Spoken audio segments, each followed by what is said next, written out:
नमस्कार मित्रांनो, मी बापू विडगर आणि मराठी दरबार या आपल्या यूट्यूब चॅनलमध्ये आपले मनापासून स्वागत आहे। तर बघा, प्रधानमंत्री आवास योजनेअंतर्गत प्रत्येक लाभार्थ्याला घरकुल योजना मंजूर झालेली आहे। आता हा घरकुलाचा हप्ता आपण पाहिला तर आता बघा सध्या 2,10,000 रुपये पात्र लाभार्थ्याला भेटत आहे। आता याच्यामध्ये बघा, पहिला हप्ता जर आपण पाहिलं तर 15,000 रुपयाचा पहिला हप्ता येत आहे।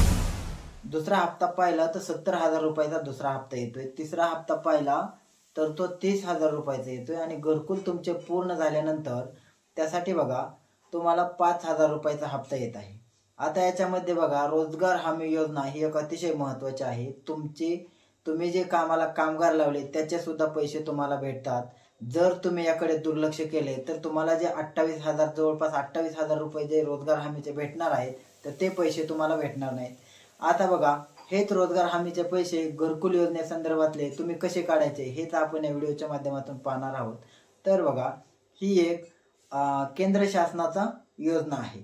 आता बघा, सुरुवातीला कसं होतं की आता याच्यामध्ये शासनाने 50,000 रुपयाची सुद्धा राज्य शासनाने वाढ केलेली आहे। म्हणजे बघा, तुम्हाला अजून 35,000 रुपये बांधकामासाठी भेटणार आहेत आणि जे उरलेले तुम्हाला जे पैसे आहेत, जे उरलेले 15,000 रुपये आहेत, जे 50,000 रुपयाची वाढ केलेली होती त्यातले सौर दिवेला तुम्हाला भेटणार आहेत। जर तुम्ही सौर दिवा बसवला नाही तर तुम्हाला वरचे ते 15,000 रुपये भेटणार नाहीत। आता बघा, याच्यामध्ये आपण पाहूया की टोटल असे 2,10,000 रुपये तुम्हाला भेटतात। आता त्यातले जर घरकुलाचे तुम्हाला रोजगार हमीचे 28,000 मिळवायचे असतील तर तुम्हाला काय करायचं आहे, तर बघा, तुम्हाला पहिलं तुमच्या ग्रामपंचायतीमध्ये जायचं आहे। ग्रामपंचायतीमध्ये गेल्यानंतर सरपंच असतील, ग्रामसेवक असतील, यांना भेटायचं आहे आणि यांना पूर्ण माहिती सांगायची आहे। त्यानंतर बघा, तुमच्या प्रत्येक गावाला ग्राम रोजगार सेवक ही व्यक्ती असते, हे एक पद आहे। रोजगार सेवक काय करतात तर तुमचं जॉब कार्ड असेल किंवा तुमचं जे मास्टर असेल ते मास्टर काढण्याचं काम करत असतात। त्यांच्याकडे तुम्ही काय ते मागतील ते डॉक्युमेंट द्यायचे आहे।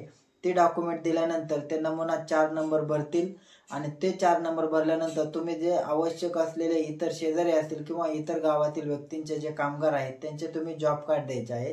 ते जॉब कार्ड दिल्यानंतर डीबीटीद्वारे ते पैसे तुमच्या खात्यावरती जमा होणार आहेत। आता बघा, आता तुम्ही म्हणाल की याला मजुरी किती आहे, तर बघा, सुरुवातीला जी कमी मजुरी होती त्याच्यामध्ये आता वाढ करून 312 रुपये मजुरी आता शासनाने केलेली आहे। त्याच्यामुळे 312 गुणुले 90 तर 90 दिवसांचं काम तुम्हाला याद्वारे मिळू शकतं टोटल मिळून। तर 90 गुणुले 312 जवळजवळ 28,080 अशी काहीतरी रक्कम येईल। तर एवढे पैसे तुम्हाला भेटू शकतात।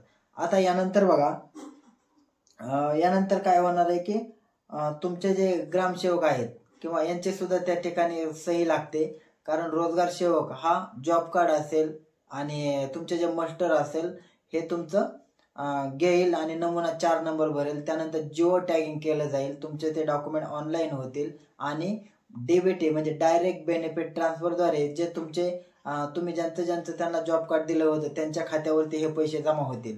त्याच्यामुळे बघा, ही अशी जॉब कार्ड काढण्याची प्रोसेस आहे। त्याच्यामुळे ज्यांना घरकुल भेटलेलं आहे त्यांनी हे जे रोजगार हमीचे पैसे आहेत ते 28,000 काढण्याची प्रक्रिया जाणून घेतली असेल। त्याच्यामुळे याकडे दुर्लक्ष करून चालणार नाही, कारण रोजगार हमीचे पैसे जर तुम्ही ही प्रोसेस केली नाही तर तुम्हाला रोजगार हमीचे पैसे मिळणार नाहीत। त्याच्यामुळे ज्यांना घरकुल आले असेल त्यांनी ही प्रोसेस करून घ्या।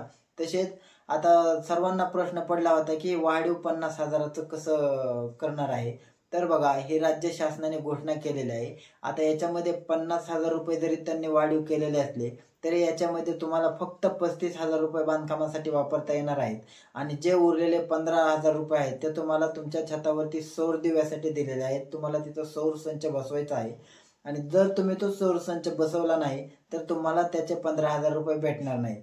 म्हणजे तुम्ही सौर पंप बसवल्यानंतर त्याचं बिल जमा केल्यानंतर ते तुमच्या खात्यावरती येणार आहेत। त्याच्यामुळे अशा प्रकारची ह्या 50,000ची विभागणी आहे। त्याच्यामुळे बघा, अतिशय चांगली योजना शासनाने आणलेली आहे। प्रत्येक लाभार्थ्याने त्याचा लाभ घेतला पाहिजे आणि याविषयी समजा अजून काय अपडेट आले तर ते आम्ही तुमच्यापर्यंत नक्की पोहोचवू आणि खाली डिस्क्रिप्शनमध्ये आमच्या ज्या नवनवीन योजना असतात त्या तुम्हाला व्हॉट्सअपवर त्याची लिंक येण्यासाठी आमचा व्हॉट्सअप एक ग्रुप आहे मराठी दरबार या नावाने, तर त्या ग्रुपला खाली डिस्क्रिप्शनमध्ये लिंक दिली आहे। त्या लिंकवर जाऊन तुम्ही आमच्या ग्रुपला जॉईन करू शकता। धन्यवाद।